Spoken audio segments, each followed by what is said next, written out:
Welcome to the Deep Dive, your ultimate shortcut to being truly well-informed. Today, we're plunging into a question that I think, well, deep down, it resonates with so many of us. Why does success sometimes feel so maddeningly out of reach? It's a big one. We all chase it, right? Strive for it. Exactly. But the path, it seems, is full of these hidden pitfalls we don't even recognize sometimes. hmm So our deep dive today is built on a really fascinating blend of sources. We're pulling insights from Unlock Your Success, which is a self-improvement guide focusing on uh, common psychological and behavioral The barriers. standard stuff, but crucial. Right. And then we're going to contrast and complement that with a truly unique, almost raw perspective from the Real Thing is Life YouTube channel. Ah, that one. Yeah, Uh, they offer some incredibly thought-provoking, quite unconventional wisdom on what success really means. Mhm. It's different. Totally different. So our mission is clear. Yeah, We want to extract the absolute key nuggets of knowledge from both these diverse sources. get the best of both worlds. Yeah, give you a fresh, comprehensive understanding of those common and sometimes deeply overlooked barriers to achieving your goals. And of course, we'll explore actionable strategies to help you navigate and, ultimately overcome them. Sounds good. Okay, let's unpack this. Right. So to kick us off, we're diving into that first set of reasons from Unlock Your Success. This part really zeroes in on those, let's say, widely recognized psychological and behavioral patterns that often silently stand in the way. The usual suspects, perhaps? Kind of, but understanding why they're suspects is key. First up, let's talk about a lack of clear goals. Okay. And this isn't just about having vague aspirations like, oh, I want to be rich or I want to be happy. Right, the fuzzy stuff. Exactly. It's about not having goals that are smart, specific, measurable, achievable, relevant, and time-bound. The SMART framework always comes back to that. It does, because it works. For instance, saying, I want to launch my online course and earn $10,000 by the end of the year. That's fundamentally different from just, I want to make more money. You see the difference. Totally. One you can actually plan around. The other is just a wish. It's interesting because it feels so obvious, right? Just set a clear goal. Mhm. But I think the deeper insight here maybe is that without that specificity, you don't just lack a target, you actually lose momentum. Like it becomes impossible to define any real steps. That's it. So you never truly get off the starting line. It's like trying to navigate without a map or a compass. Perfect analogy. Mm. Without clarity, you're essentially trying to hit a target you can't even see. And that makes measuring genuine progress impossible. So a question for you listening. Do you have goals that are clear enough to truly act on? Good question. What's next? Next, we explore a fascinating one, the fear of failure. Or, surprisingly, sometimes it's the fear of success. Ah, the double-edged sword. Exactly. Yeah. These fears can manifest as just inaction, or sometimes subtle self-sabotage. Think about someone with a brilliant business idea who never takes the first step, just paralyzed by the thought of it failing. Yeah, I know people like that. Or even more subtly, someone who gets close to a breakthrough, like really close, and then unconsciously just hits the brakes. Why do you think that is? Well, the idea of increased responsibility, maybe, public scrutiny, or just the pressure to maintain that success. It can be just as daunting as the fear of falling flat on your face. It's almost like a hidden imposter syndrome, isn't it? Spot on. That feeling you're not really good enough, and any success is just luck, a fluke. Absolutely. The underlying psychology often involves a deep-seated fear of judgment. Yeah, discomfort with the unknown, or precisely that imposter syndrome you mentioned that just stops us from taking that crucial leap. So what risks are you avoiding right now because of what might happen? That's the reflection So, there. yeah, and this often leads directly into our third point, procrastination and perfectionism. Ah, the deadly duo. They really are Yeah. deeply intertwined, creating this powerful paralysis. It's that feeling of endlessly researching a task, gathering information, planning, without ever actually starting. Or redoing a tiny part of a project like 5 times instead of just moving on, getting stuck in the weeds. Exactly. It's the paradox of productivity, isn't it? You Mhm. think you're being thorough, detail-oriented, Right, sounds good on paper. but in reality, you're often just delaying the inevitable or avoiding the discomfort of imperfection. It's almost as if perfectionism becomes this, clever disguise for inaction. Yeah, a very convincing one sometimes. Precisely. The psychology here often stems from a fear of not meeting impossibly high standards, or feeling utterly overwhelmed by the sheer size of a task, or even decision fatigue from constantly weighing options. So is perfect stopping you from embracing good enough? That's a tough one to answer, honestly, sometimes. It is. Okay, building on that, let's consider poor time management. This involves feeling constantly overwhelmed, easily distracted, or simply lacking a strategic approach to how you spend your hours. I see this so often, and it's not just about like forgetting to use a calendar, is it? It feels deeper. It is deeper. It's almost a mindset issue where we just react to demands, emails, notifications, people knocking, rather than proactively shaping our day. You mentioned distractions earlier. They can completely hijack our intentions. They absolutely can. And this often stems from a lack of clear prioritization, maybe poor self-discipline, and yeah, allowing external demands to dictate your entire day rather than following a well-thought-out plan. So you end up feeling busy Super busy. and not actually making progress on what matters. Exactly. It's a frustrating cycle. Mm. So are you managing your time or is your time managing you? Oof. Okay, point taken. What's number 5? Moving on to our fifth point, Yeah. negative mindset and self-talk. This is that pervasive inner critic, the impact of limiting beliefs, constantly whispering or sometimes shouting, I'm not smart enough or I always fail. Ugh.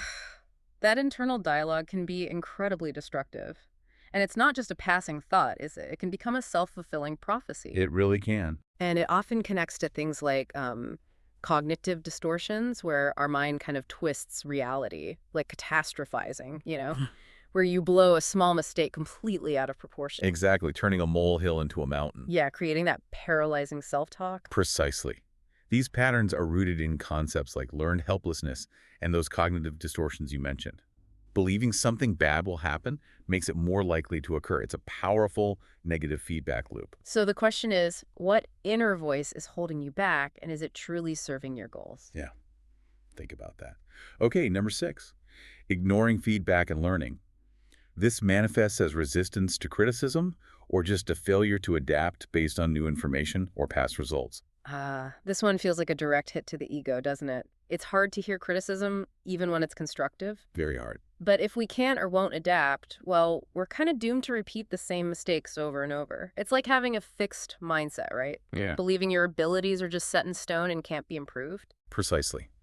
That fixed mindset, often coupled with defensiveness, blinds us to crucial opportunities for growth. Learning often comes disguised as criticism, or at least uncomfortable feedback.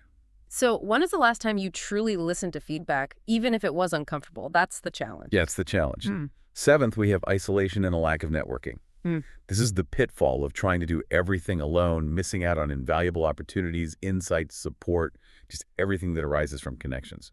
For some people, networking feels like this big, daunting kind of formal thing, like schmoozing. Right, very corporate sometimes. But it's really just about building relationships, isn't it? And being open to collaboration, whether it's, I don't know, a passionate artist missing out on a supportive community or a solo entrepreneur struggling without external sounding boards or help. It absolutely is. The underlying psychology can be a bias towards excessive independence. I have to do it all myself. Or maybe a fear of asking for help, or simply not recognizing the immense value of collective wisdom and support. Connection truly is currency on the journey to success. So who could you connect with that might open new doors for you right now? Think about it. Okay, point number 8 is comparing yourself to others. This is that dangerous trap of fixating on others' highlight reels, especially prevalent, obviously, on social media. Oh, yeah. The endless scroll of curated perfection. It's so easy to look at someone's LinkedIn profile or their Instagram feed and feel completely inadequate. Instantly demoralizing. Like everyone else is just crushing it while you're standing still. We totally forget we're comparing our full, messy, behind-the-scenes reality to someone else's carefully constructed public narrative. It's a huge mental trap. And it's driven by social comparison theory and these cognitive biases that just naturally emphasize others' perceived success over your own struggles. It can quickly erode your self-worth and your motivation. So, are you measuring your worth against an unrealistic highlight reel? That's a really important check. Very important. Our 9th point focuses on a lack of consistency or discipline. This highlights the critical importance of just showing up consistently, even when that initial motivation inevitably wanes. This is where so many ambitious people fall short, myself included sometimes. We start strong, right? Full of enthusiasm for the new project, the new habit. New Year's resolution. Totally. But then that initial spark fades and we start relying purely on motivation, which we know is fleeting. It's that desire for instant gratification, isn't it? We want results now. Impatience, yeah. And when they don't appear immediately, consistency just goes out the window. You've hit on a key point there. Success is often less about grand, heroic gestures and much more about those small, consistent, sometimes boring actions that compound over time. It's about building sustainable habits, not just riding waves of inspiration. Makes sense. So, what small, consistent action could you commit to even when you really don't feel like it? That's the million-dollar question. Finally, for this section, number 10, prioritizing comfort over growth. This is the tendency to stick with what's easy or familiar instead of embracing challenges that actually lead to development. The dreaded comfort zone. It can feel so safe, so cozy, but it's often a growth trap, isn't it? Absolutely. Think about someone staying in maybe a less than fulfilling job simply because the thought of searching for a new one, learning new skills, facing potential rejection, it all just feels too daunting. Too much effort, too much uncertainty. Exactly. It might be predictable, but it's also limiting. And I wonder, what are the hidden long-term costs of always choosing comfort? That's a powerful question. This is rooted in the fear of the unknown, simple inertia, and yeah, a strong desire for predictability. But true growth, real development, only happens when we step outside that perceived safety net. So what comfort zone are you currently refusing to leave, and what growth is waiting on the other side? Food for thought. Wow, that's a powerful list from Unlock Your Success, and I'm sure many of you listening are already nodding along, recognizing some of these patterns in your own lives. I know I am. They're pretty universal. But here's where it gets really interesting. We're now going to shift gears and explore a second set of insights drawn from that Real Thing is Life YouTube channel. Right, the more unconventional take. Exactly. Yeah. This offers a distinct, often quite blunt, but I think incredibly thought-provoking perspective on success. It emphasizes that it's maybe not just about money or copying others, but more of a continuous process built through failures and conscious choices. Yeah, it's got a different flavor. So, their 10th point they count down is about copying others. The key idea here is powerful. Don't try to be a duplicate. Just don't. Okay. True value, the source argues, comes from originality and building your own identity. They point out that people will always, always compare you to the original. Well- They even reference memes comparing ordering famous figures like Lionel Messi or Lasith Malinga or Salman Khan from an online marketplace like Daraz, which is big in parts of Asia, to their original versions. The message is crystal clear. The copied version never has the value of the original. That's such a brilliant sort of modern analogy.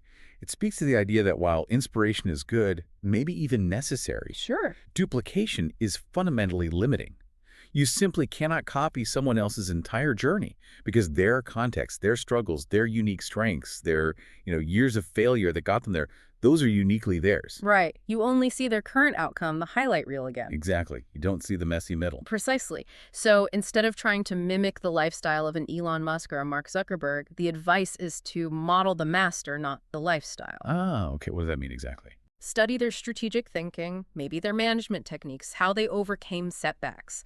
Be inspired by them, take references, but never just duplicate what they do or how they live. Sustainable success, they argue, comes from building your own identity or brand. Your own path. Got it. Moving to their 9th point, seeking shortcuts. This highlights the extreme dangers of chasing quick wealth through illegal activities or, deceptive schemes. The source doesn't mince words here at all. Oh, really? No. They describe these as raw, stupid things. Ah. Okay, blunt indeed. Yeah, like smuggling, gambling, those dodgy betting apps, treasure hunting, illegal container trade, or just sitting around waiting for lottery wins. So basically anything that promises easy money without real work or value creation. Exactly. It's a stark warning against that siren call of instant gratification. The channel highlights people losing absolutely everything trying to get rich quick from online schemes, and even mentions specific illicit trades like selling valampuri, which I guess is a mythical conch. Never heard of it. Me neither. Or valapada, which is apparently an illicit wood. It just underscores how desperate measures for quick money often lead to truly devastating consequences. Yeah, you rarely hear stories of those ending well. No. They state that the whole 1% daily improvement idea, the Kaizen concept, Continuous improvement. is utterly useless for those seeking instant wealth. The core message is, these are dangerous, frankly ignorant paths that ultimately leave you much, much worse off. A strong warning. Very. Their 8th point is trying to succeed for others to see. This is about spending effort and resources just to impress other people, whether it's an ex-partner, maybe a rival, or just random followers on social media, rather than focusing on genuine personal success. Ah, the external validation track. Exactly. This is more show, no substance, as they put it. It means your focus isn't on tracking real success metrics, analyzing data, or doing any genuine planning for yourself. You're performing success, not building it. Perfectly put. True progress, they argue, comes from starting for your own integrity, for your own deeply personal reasons, not for external validation or trying to make someone else jealous. That resonates. What's number 7? At number 7, focusing on 100 things, mastering nothing. Or as they put it, multitasking doesn't mean multiple progress. Ooh, I like that phrasing. Yeah, it's good, right? This is about spreading yourself way too thin by simultaneously starting too many ventures. Like, okay, I'll do crypto and drop shipping and start a YouTube channel and launch a t-shirt business all at once. The classic shiny object syndrome on steroids. Totally. The source warns flat out that 10% effort on 10 things results in zero progress. Makes sense. Diluted effort. Right. And while someone like an Elon Musk does manage many companies, the crucial difference is he has a foundation plus massive teams plus 20 years of experience that, well, most of us just don't have. Right. He didn't start doing all that on day one. Exactly. Without that kind of system and experience, focusing on one thing is absolutely key, they argue. Deep focus over broad distraction. Yeah. They really drive this home with a quote. If you try to be everywhere, you will end up going nowhere.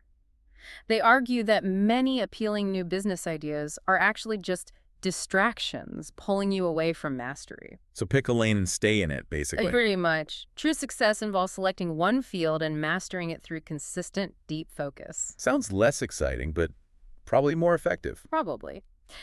Point number 6 is training to succeed without knowledge. This underscores the absolute necessity of gaining relevant knowledge for any field you enter, regardless of your formal education or degrees. So learning is non-negotiable. Absolutely. A lack of knowledge, they state, inevitably leads to failure and makes you vulnerable to scams. It doesn't matter if you're a software engineer trying to build an app or someone drying copra, which is dried coconut meat, a simple agricultural product apparently. Both require specific, relevant knowledge to succeed. Ignorance isn't bliss in business, then. Definitely not. They give examples. Online businesses, YouTube channels, trading ventures, all failing because people jump in empty-handed without learning the basics of the platform, the market, the tools. Yeah, just assuming they can figure it out on the fly. Right. Or even something modern like how to use AI prompts effectively. It's not about being clever. It's about being informed and skilled in your chosen domain. Makes total sense. Knowledge is power, as they say. Indeed. Their 5th reason, living among toxic people. This highlights the subtle but really powerful way negative people, those folks who constantly pull you down, criticize everything, undermine your plans, can just destroy your motivation and even kill brilliant ideas. Ah, the dream killers. Exactly. It's astonishing how a seemingly small comment like, oh, don't do that, it's useless, or that'll never work, can plant this tiny seed of doubt that just grows and grows, eventually causing you to abandon, potentially, as they put it, million-earning ideas. Wow. So the environment really matters. Hugely. The advice is simple, but maybe hard to follow. Keep your work, your dreams, away from them. Protect your energy and your vision. Fuel yourself. Okay. Right. Number 4. At number 4, the I know everything mentality. You know the type. Overconfidence, they argue, leads to blaming others for failures, total stagnation because you think you know it all, and eventually a harsh fall when things inevitably don't go as expected. The ego trap. Big time. This is a powerful reminder that humility and respect for feedback are absolutely crucial. They state that even a PhD holder has much to learn. Good point. No one knows everything. Right? And they cite the example of the Wright brothers. They were bicycle mechanics, right? They failed many, many times before inventing the airplane, unlike perhaps many big educated people at the time who also tried and failed, maybe because they lacked that humility to learn from constant setbacks. Interesting perspective. It's about being open to learning, perpetually, even if you are an expert. Exactly. Always a student. Okay. What's in the top 3? Their 3rd point is what they call the bringing down mindset. This is the idea that thinking I can't or it's impossible after just one failure is a life-changing trap that actually leads to more failures. So failure itself isn't the trap, but the reaction to it is. Precisely. This is a crucial pivot in perspective. Failure, they insist, should be seen as a part of success, not its opposite. Okay, I like that framing. They provide powerful examples, like J.K. Rowling's Harry Potter being rejected by 12 publishers. 12. Or Thomas Edison failing, over 1,000 times before inventing the light bulb. The quote they use is perfect. Failure is not the opposite of success, it's a part of it. So resilience is key, learning from the failure. Absolutely. The real danger sign isn't failing itself, but permanently giving up after trying and failing once or twice. Instead, the call is to learn from it, reset, maybe grieve it for a bit, but then gain new energy and try again differently. Don't let failure define you. Exactly. Number 2, being selfish or not giving back. This key idea suggests that hoarding knowledge or resources or connections and not supporting others on their journey ultimately slows down your own success. Ah, the karma principle almost, Yeah, or reciprocity. Kind of, yeah. Giving value to others actually helps you receive value. They argue this hoarding slows success because, well, 1, no value given, no value received, simple transaction. Makes sense. 2, your network, your community, it only strengthens when you actively contribute to others' growth within it.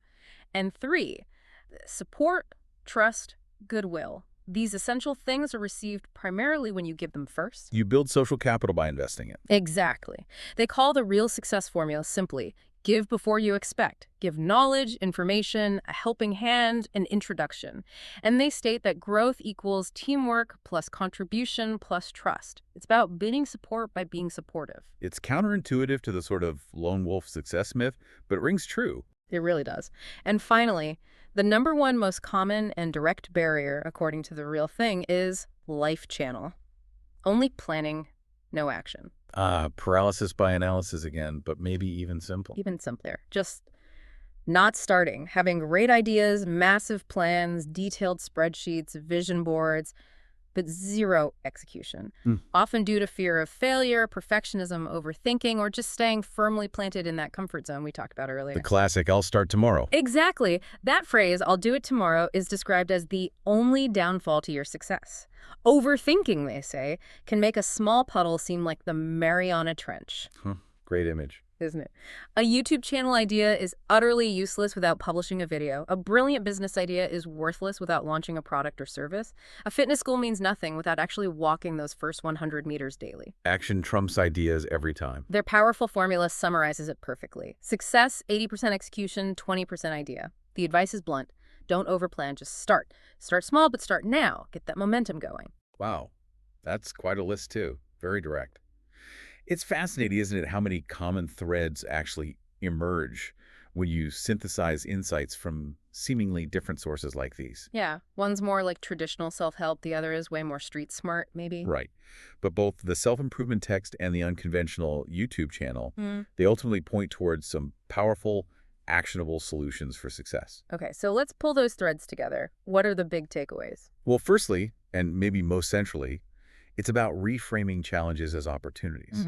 This is basically adopting a growth mindset. Right. This directly counters the fear of failure from our first list and that bringing down mindset from the second list. It's about viewing setbacks not as endpoints, but as lessons, realizing that your abilities aren't fixed, they can grow through effort and learning. So it's less about avoiding mistakes altogether, which is impossible. Impossible. And more about learning from them and evolving. That feels incredibly liberating, actually. Takes the pressure off a bit. Absolutely. Then, building on that, we see the immense power of small, consistent steps and actionable habits. Yes, this came up in both lists in different ways. Exactly. It directly counters the lack of consistency discipline pitfall and that critical only planning no action barrier from the second list. It's all about breaking down those big, scary goals into tiny, manageable actions. Like ridiculously small sometimes. Sometimes, yes. Yeah. Whatever it takes to get started. And then committing to them daily or regularly, building momentum one small step at a time, even and especially when motivation isn't there. That seems like a practical antidote to overwhelm and that common trap of just waiting for inspiration to strike before you do anything. Small, consistent actions build into big results over time. Precisely. And that leads directly to the idea of using mindset shift techniques. We talked about negative self-talk. Yeah, the inner critic. So practical tips like actively cultivating positive self-talk, using visualization, practicing gratitude, these are the direct antidotes to a negative mindset self-talk. They help foster resilience against that bringing down mindset too. So it's about actively managing your internal narrative, recognizing those cognitive distortions we mentioned, and consciously changing your inner dialogue. Exactly. It takes practice, but it's a skill you can develop. Fourth, both sources, in their own ways, reinforce the importance of accountability and community. Right, moving away from isolation. Yeah. This is a powerful counter to isolation and lack of networking, and it reinforces the concept from the second list about not being selfish, not giving back, by leveraging mentors, joining supportive communities, finding an accountability partner, or even just implementing self-accountability Like systems. habit trackers or something. Sure, anything that works for you. Yeah. You build that support network that the real thing is life. Channel emphasized with its formula.